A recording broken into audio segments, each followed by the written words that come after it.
Okey. Okey.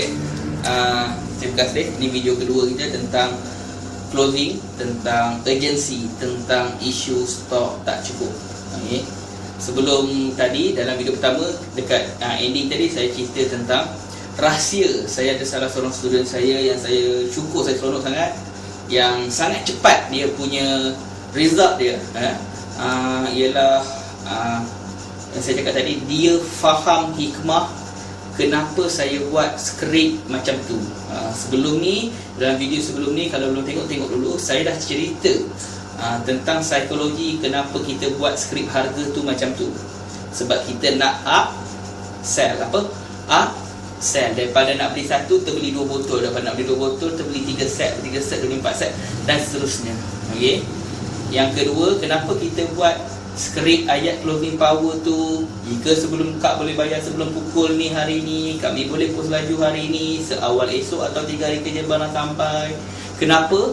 Sebab kat situ kita ada emosi yang kita trigger. Sebab kita nak bagi tahu dia boleh dapat barang ni cepat. Dan itu ada psikologi dia kenapa ayat closing tu macam tu. Sama juga dengan ayat follow up. Skrip follow up ada 2. Dia terbahagi kepada direct dengan indirect. Indirect follow up anda boleh tengok pada skrip terbaru kita bertarikh 1 September pada grup subuh, pada file skrip reply Ista 1 September kalau saya tak silap, tapi dia tulis 1 September. Pada situ dia ada 6 atau 7 ke 8 skrip indirect follow up. Maksudnya skrip yang kita hantar hanya kita nak test, kita nak test sama ada dia masih minat tak nak cuba Ista. Kita nak test kan. Okey, itu indirect. Lepas indirect, kita ada skrip direct. Direct ni yang saya buat 5 video pasal follow up. Tengok, scroll ke bawah, cari ada 5 video, 5 siri video yang dekat setengah jam saya rakam. Iaitu webcam, bukan macam ni. Tak ada pembantu sebab seorang pakai webcam. Tentang psikologi follow up. Kenapa follow up? Yang itu adalah video yang direct follow up. Okay? Maknanya kita terus tanya. Okay. Ada psikologi dia. Yang tadi pun yang indirect pun ada psikologi dia. Okay, lepas follow up, okay, apa yang kita kena faham ialah business is all about psychology. Business is all about psychology. Orang membeli sebab ada psikologi. Psikologi apa? Okay, cuba tengok sini. Orang beli sebab emosi. Okay, orang beli sebab emosi. Okay, emosi apa? Emosi ni ada macam-macam. Ada emosi positif dan ada emosi negatif. Emosi positif contohnya harapan, rasa macam anak dia pandai, impian, benda-benda positif, disayangi kan. Dan juga kita manusia ni, kita ada emosi negatif, iaitu emosi negatif kita yang paling besar ialah emosi takut. Okey. Dalam kes bila kita buat bisnes Ista ni, suplemen ni dekat online, yang mana suplemen yang memang kita kontrol dia punya pasaran, yang mana kita tak benarkan orang jual secara offline, secara outlet.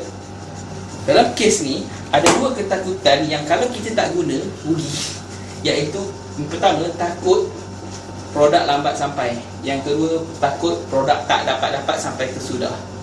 Sebabnya macam ni, sebab kita di Sirah 12, saya, Dr. Junaidi, Luqman, Naidi dan ramai lagi, kita design sistem marketing. Kami design sistem marketing supaya produk ni boleh jual dekat internet. Okey, jadi itu yang kita buat undang-undang yang pelik-pelik sikit tu. Contohnya tak boleh letak dekat outlet. Kalau kita tak guna sebagai ejen, kita tak tahu nak guna peluang ni, rugi. Okey, macam mana nak guna? Kita kena faham emosi yang orang takut yang kita boleh guna untuk produk yang kita design ni. Yang pertama, emosi orang takut lambat sampai. Sebab dia cari kat outlet, confirm tak jumpa. Yang kedua, takut tak dapat. Dia dah tengok testimoni berlambat, betul tak? Oh, banyak gila testimoni kan. Testimoni pula lain macam, 7 hari, seawal 3 hari, macam-macam testimoni. Jadi dia sebagai ibu yang normal, dia nak cuba untuk anak dia. Dan bila dia tahu dia ada kemungkinan tak dapat, dia akan bertindak. Macam mana kita nak gunakan emosi ketakutan, macam mana kita nak psikologi, nak psikokan dia, adalah kita kena tahu macam mana ayat closing power. Ayat closing ni saya ulang balik, lepas kita bagi harga dengan bila kita nak follow up. Okey, tak faham follow up, tak faham psikologi follow up, tolong tengok video 5 siri video yang kita dah rakam sebelum ni. Okey. Tengok ke bawah kan. Alright. Apa point dalam psikologi kita follow up? Nak cepat bayar cepat. Jika lewat mungkin, apa ketakutan dia? Sebab apa? Bagi rasional, bagi sebab kenapa dia perlu takut. Dan benda ni janganlah tipu. Benda ni adalah benda yang berlaku. Okey, benda yang berlaku. Bila saya cakap jangan tipu, bukan bermaksud kita kena lurus bendul. Okey, dalam bisnes, dalam marketing, orang yang lurus bendul dia takkan pergi mana. Dalam bisnes kita kena band. Okey, kita kena bermain dengan bahasa. Okey, niat kita bukan nak tipu, niat kita nak tolong dia. Sebab kita faham manusia ni kalau kita tak band kita punya ayat, dia akan terhegeh-hegeh buat tindakan. Dan anak dia lagilah terhegeh-hegeh akan dapat manfaat daripada nutrien yang ada dalam ni. Okey, jadi sebagai businessman kita kena tahu psikologi. Okey, berapa minit lah? 6 minit, 5 saat. Okey, 6 minit cantik sebelum finish. Okey, itu cerita pasal stok tak cukup. Sekarang saya nak buat rumusan tentang 2 video ringkas ni, tentang stok tak cukup dan urgency dalam closing ni. Okey, nampak ni? Okey, rumusan yang pertama, stok tak cukup ni bagus. Okey, situasi stok tak cukup sama ada pada company atau pada agent adalah satu situasi yang bagus kalau tahu macam mana nak jadikan dia bagus. Okey. Yang kedua, bisnes yang bagus ialah bisnes yang asyik tak cukup barang. Bisnes yang barang banyak, orang tak suka. Pada orang, manusia ni dia fikir macam ni, kalau satu produk tu senang sangat jumpa, banyak sangat, dia tak akan ada urgency untuk beli dengan kita. Okey, jadi is it good? Yes, very good. Okey. Settle. Yang ketiga, orang beli sebab emosi. Dan emosi yang paling mudah kita nak trigger menggunakan message. Facebook kita guna message ialah emosi. Emosi apa? Takut.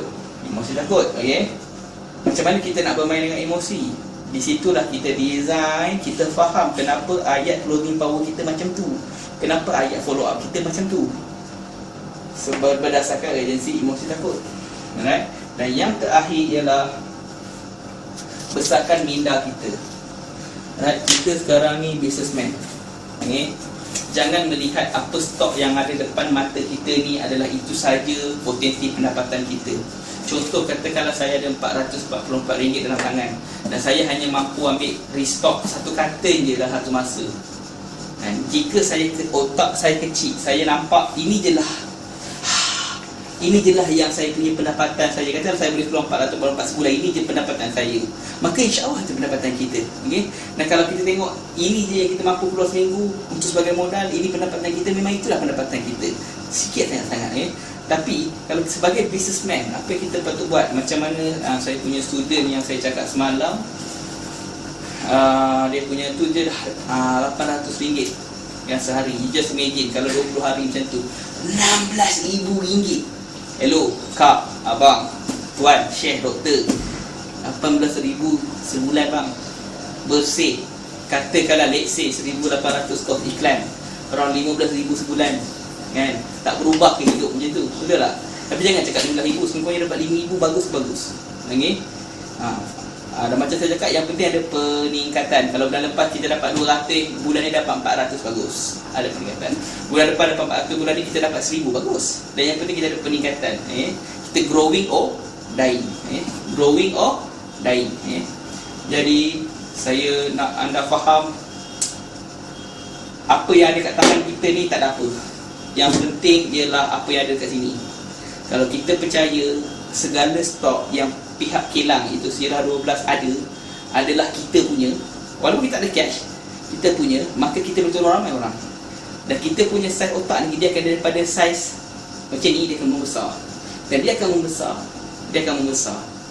Jangan risau, tolonglah, janganlah nak risau kalau barang tak ada.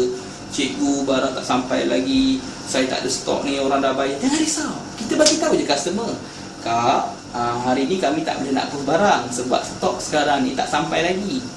InsyaAllah esok sampai kami terus push kat kak. Okay? Kak bayar je dulu, tak ada masalah. Tapi barang sekarang memang tak ada sebab permintaan tinggi sangat. Cakap permintaan tinggi sangat, memang betul lah. Kan kak al-maklum lah sekarang ni, orang nak event, kita reason dengan orang macam tu. kan? Orang akan faham dan orang akan nampak bisnes kita besar. Orang akan nampak yang nak tak nak dia kena bayar walaupun kita tak ada barang. Walaupun company mungkin ada hole sikit, barang lambat sikit lambat. Okey, gunakan benda negatif jadi positif. Okey, besarkan kepala otak kita, besarkan, lihatlah apa potensi yang ada, bukan berapa cash yang kita ada untuk kita beli stok barang. Okey, bila kita tengok macam tu dan kita faham orang bayar, kalau kita deal dengan dia, kita boleh adjust tarikh anytime. Contoh dia bayar, dalam ayat closing kita nak bayar, kita nak post hari ni. Bila dia bayar je, kita tiba kita barang tak ada. Apa susah? Kita beritahu dia. Kita beritahu ayat yang saya cakap tadi. Kak, maaf, barang sekarang ni tak cukup, kita akan post esok. Okey? Atau kita akan post lusa kak. Cepat. Sebab ni contoh mungkin anda jauh, anda dekat Johor, anda dekat Penang, nak tunggu kami post dulu ke anda 1 hari kan. Saya cakap lah, lusa kami akan start post. Okey? Orang takkan marah lah. Malah orang suka kalau bisnes yang dia deal barang tak ada, tak percaya buat. Okey, terima kasih banyak. Saya harap anda belajar sesuatu. Video ni mungkin tak berapa sesuai kepada anda yang tak pernah try lagi buat Facebook Ads, tak pernah try buat campaign marketing lagi. Okey, kepada yang tak pernah buat, jangan tengok sangat video ni. Video ni untuk orang subuh yang mungkin dah try, yang datang subuh, yang dah try, dah ada sedikit result, dia keluar banyak ni, berapa jualan dia, berapa untung dia. Okey. Ini ilmu advance. Okey. InsyaAllah kita jumpa dekat video seterusnya bila ada benda baru yang saya rasa saya nak kongsi. Okey. Assalamualaikum.